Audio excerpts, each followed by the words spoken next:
It's a completely different location from what I'm normally in, and it's not even my own place. So I'm visiting Greg at the HamShack. I came here to pick up a Spiderbeam mast, which he's ordered brought in for me, a 12-meter one. It's going to be I don't know if you've seen them. We'll perhaps have a look at those at a later stage. Like very heavy duty telescopic fiberglass mast, and I'm going to use that for some of those more permanent sort of setups like field day and that sort of thing. So excited to actually come and get that. But even sort of more exciting is he's given me the opportunity to see a product which he's only just received. So it's something I've only really read about, although I've seen a couple of videos on it before, and that's the Guohetec PMR-171. Now I'm hesitating because my ability to pronounce Chinese company names is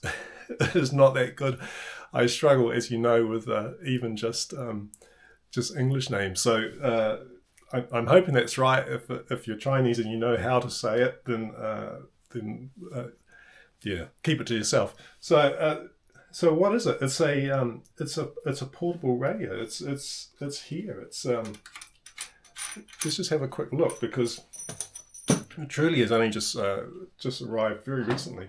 So it's sort of the size of it's a little bit heavier than a G90, but that's because it's got a battery with it. So it's a 20-watt HF, VHF, UHF radio. So all mode, and has a clip-on battery at the back. So it's a 5 amp hour battery. So 20 watts with its own portable battery. Kind of a military looking thing, and I think it's probably looking at some of the promotional material. They've probably got a military background. So on the front, we've got our connectors for the HF connector, and then we've got a TNC, so that gives you a bit of a clue about the military background, for the UHF, VHF.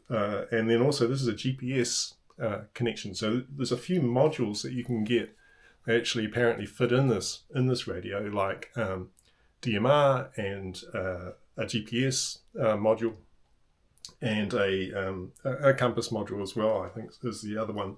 So quite different. It's got a menu, phone, or earphone output, and then a sort of a Yaesu style sort of mic included as well. So what I'm interested in, built-in tuner as well. It's really quite. It seems like it's going to have a lot of features. The other thing I've seen, I'm sort of reluctant to take the battery off because it's not my radio, although it does just unclip, is that it's got USB at the back and USB audio. So if I want to do digital modes, then I can actually just plug that straight into the computer. Now, a little frustrating perhaps that I would have to remove the battery, but to be honest, in my case, if I'm doing a digital mode, I've probably got a laptop and I'm having to power that somehow anyway. I would have been unplugging it as it is. So what I thought we'd do is we'll fire it up and see how it goes. So let's just find our antenna. Again, not my room. So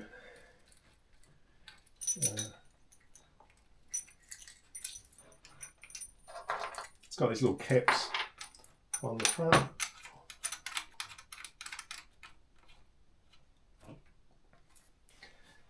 Not probably the best time of day to be listening or trying to listen for a signal, but let's power it up. So again, battery powered, but 20 watts with the battery. Now I've got, as you know, I've got a 705. That's 5 watts for internal, so 5 watts for the internal battery, and 10 watts when you plug in an external. Now you can plug in external power to this obviously as well. But you actually do get the full 20 watts on the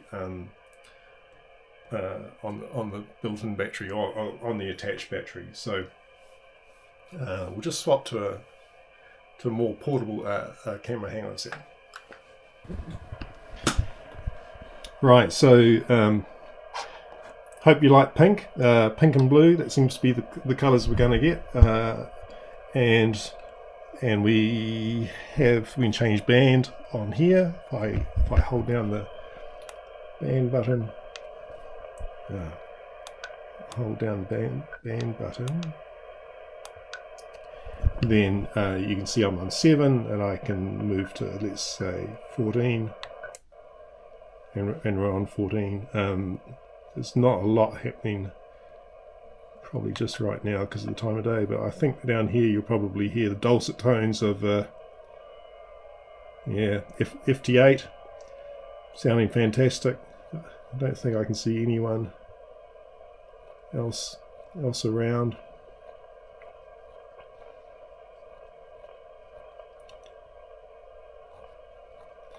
Yeah, so band, you've got mode, you can change your AF settings here, you've got your RF settings, like a lot of these things, getting familiar with the menu is the first challenge, and each radio is slightly different, but this is actually pretty fully featured. So it also has a built-in tuner. So if let's go back perhaps to 7 megahertz, and if I tune on here, and it's actually tuned. Now I think this is because it actually has a memory for the tuner itself. I did have a quick look at this yesterday. If I let's go to 21, and that would do. Let's tune here.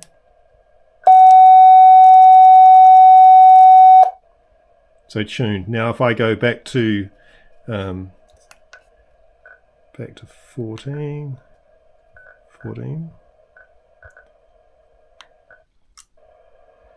and now I go tune on here. If we go back to 21,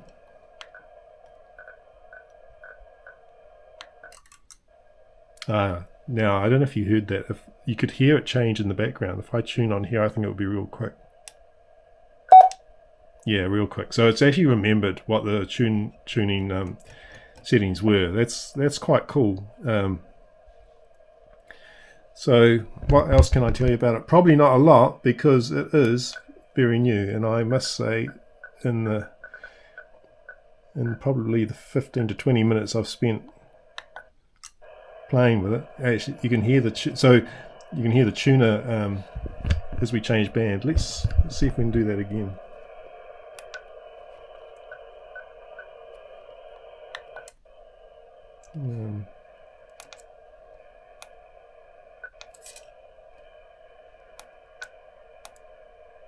That's all the decode settings for CW.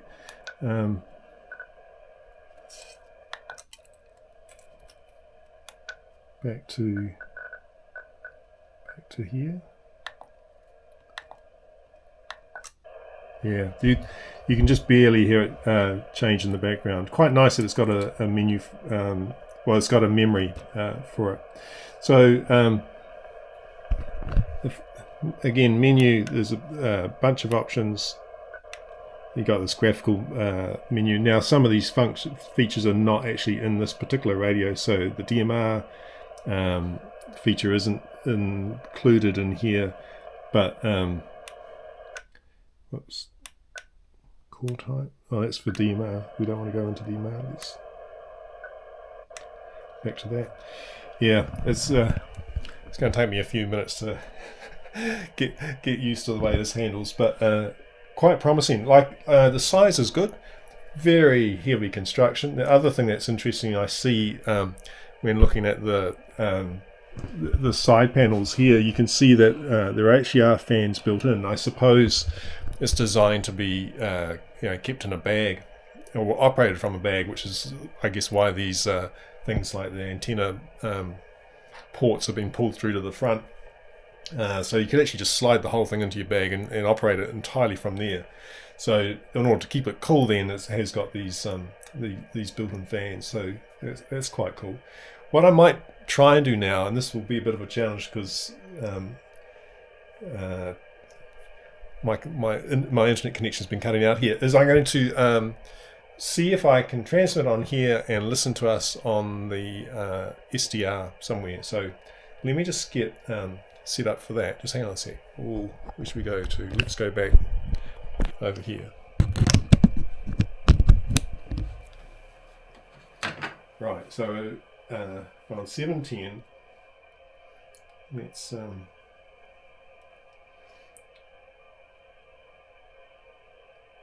see if I can get an SDR to actually listen to us.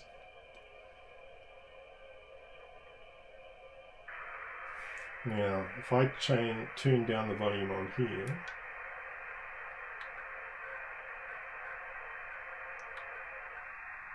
so I'll turn it way down on the radio. Z-L2NB testing. Okay, so this never works that well with this camera. You'll just have to. I'll turn the volume up on here. Z-L2NB testing.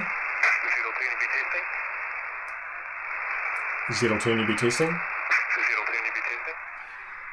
Now, I think that sounds pretty good. Now, I haven't made any changes to the transmit settings for the audio.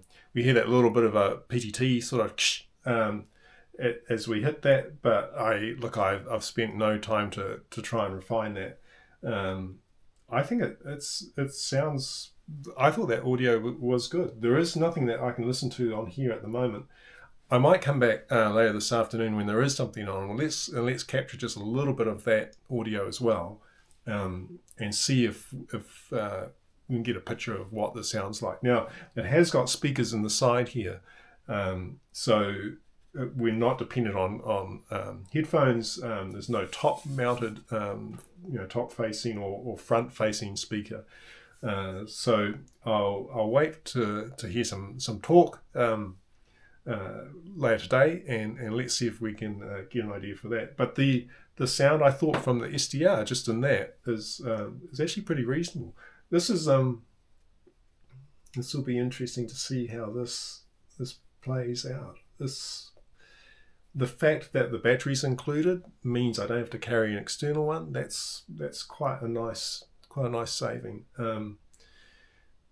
And of course, I could just carry an external just like I normally have anyway, because you do get a power cable, to allow you to plug it into the back.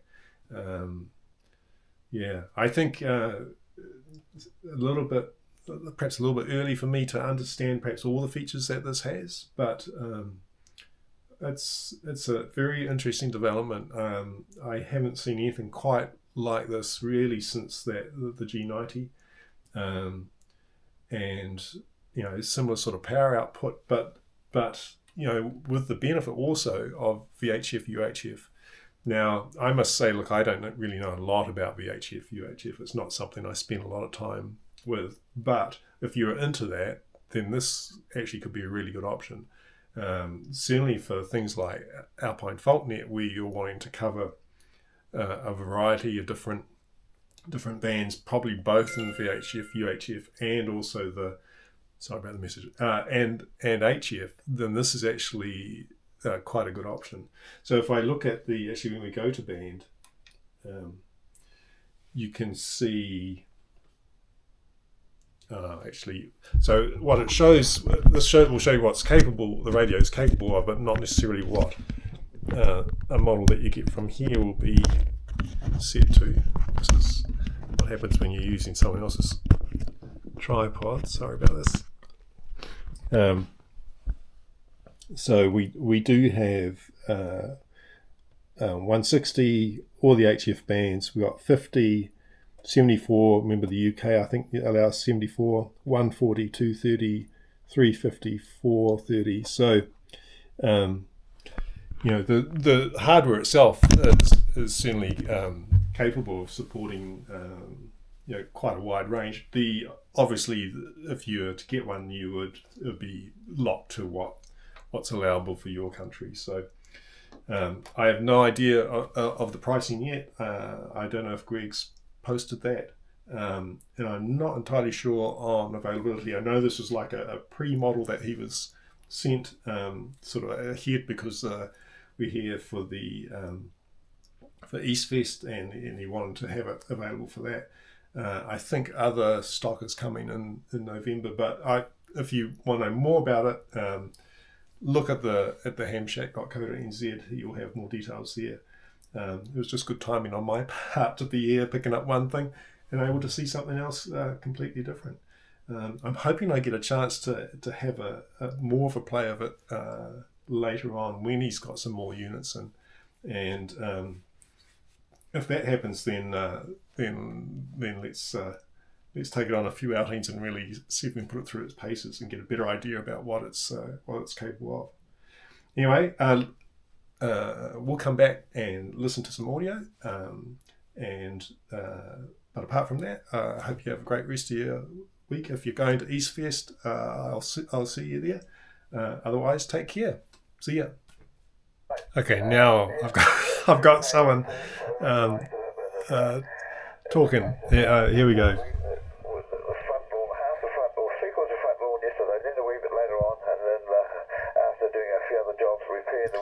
So I've got the noise blanker on. This does have noise reduction. If I push noise reduction,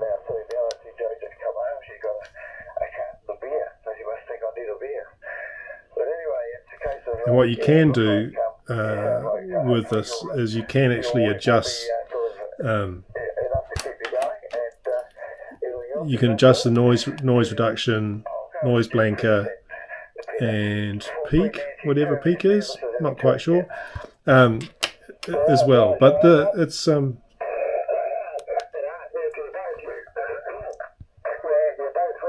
So that guy's probably a bit over the top.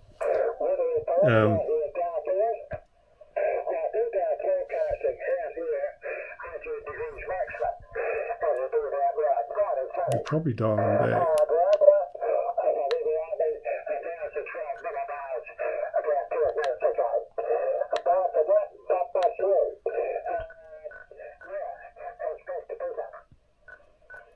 Okay, so that was interesting.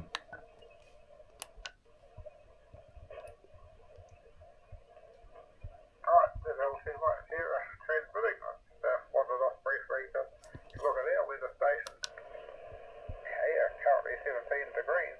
And that's as warm as it has got today. So I think that's quite reasonable audio. I mean, that's quite workable. This is half the volume. Quite low for this time of year. Humidity is a nice. Got a lot further to go from there. So marvellous day for drying firewood and drying washing, and that sort of stuff. The sun is very sort of burning. I'll be keeping well covered up. Now, if I just momentarily, if I turn it off, probably easiest. And I wonder if I momentarily compare with here.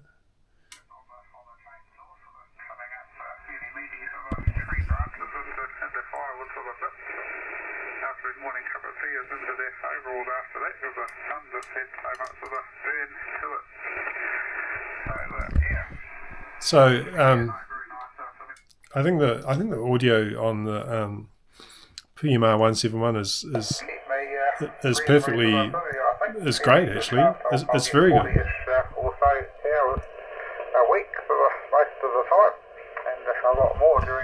So anyway, still a lot to learn. It's probably a little bit more straightforward than the menus on the 891, but yeah, just finding your way around on any new device is a bit of a challenge. But yeah, sounds great. Transmit audio I thought was good, and receive audio is good, and that's really the key things that you're really after primarily. So more to learn with this, and hopefully we get a chance to do that soon. But yeah, just thought I'd show you some audio. Anyway, EastFest tomorrow, and maybe I'll see you there. If I don't, then have a great rest of your week. See ya. Right, just as I was packing up, I heard Whiskey 5 India Bravo calling on 20 meters. So made a call to him on with the PMR-171 and made the contact. So 5 and 7 is what he gave us. He's 5'9" here. He'll be punching a whole lot more power than what we are. But yeah, it's good. First DX contact on this radio. So yeah, he seemed to think everything sounded great from where he was, and that's encouraging as well. So yeah, oh well, more to learn. See ya.